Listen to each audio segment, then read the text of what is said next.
talking about Trooper beer, which I was about to get to, why can't we get Trooper beer here in New York? You can. You can where? Oh, I don't know. Artisanal When imports. you say where could you get it? Churchill's Bar. Okay. Grand Central Station. Really? We're in Grand Central Station. The microbeer, the brewery that they have. Very, Beer shop.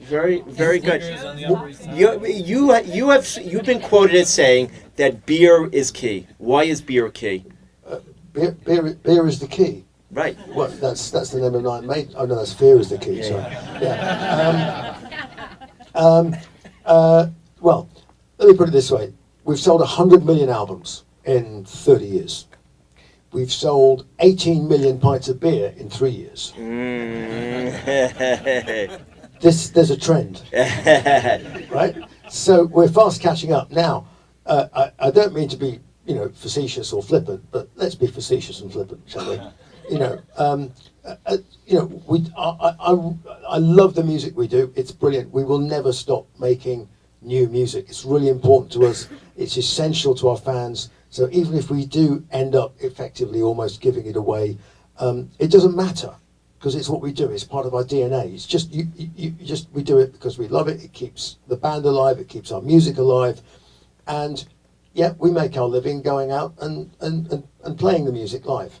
That's a little bit flipped on its head from the way it was 25 years ago.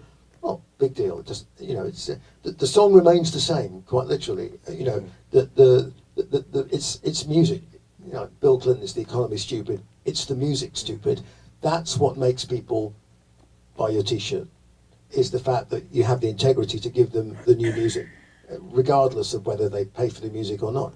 However, when you make a 2-hour album, which is the last one, the one thing that a lot of Iron Maiden fans do is drink beer. How many pints of beer can you drink listening to a 2-hour album?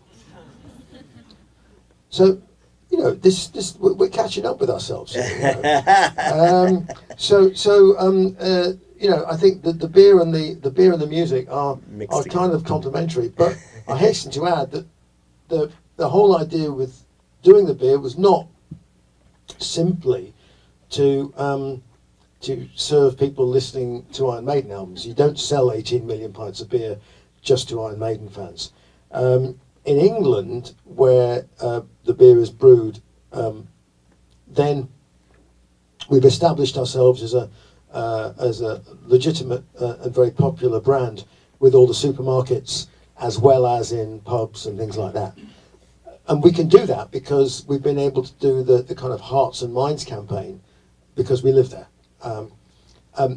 We export to 192 countries, but obviously in a lot of those, if we're honest with ourselves, a lot of that is kind of novelty exports because, yeah, they're Iron Maiden.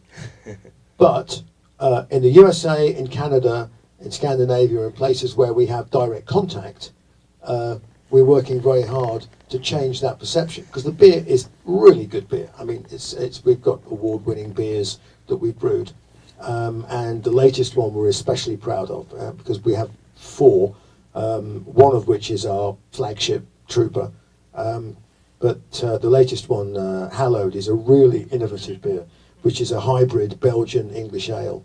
So we've used a Belgian yeast with a British ale base to do a 6% Belgian hybrid, and it tastes amazing. Robinsons think it's the best beer they've ever brewed, which I think is high praise because they've been around for 140 years as a brewery.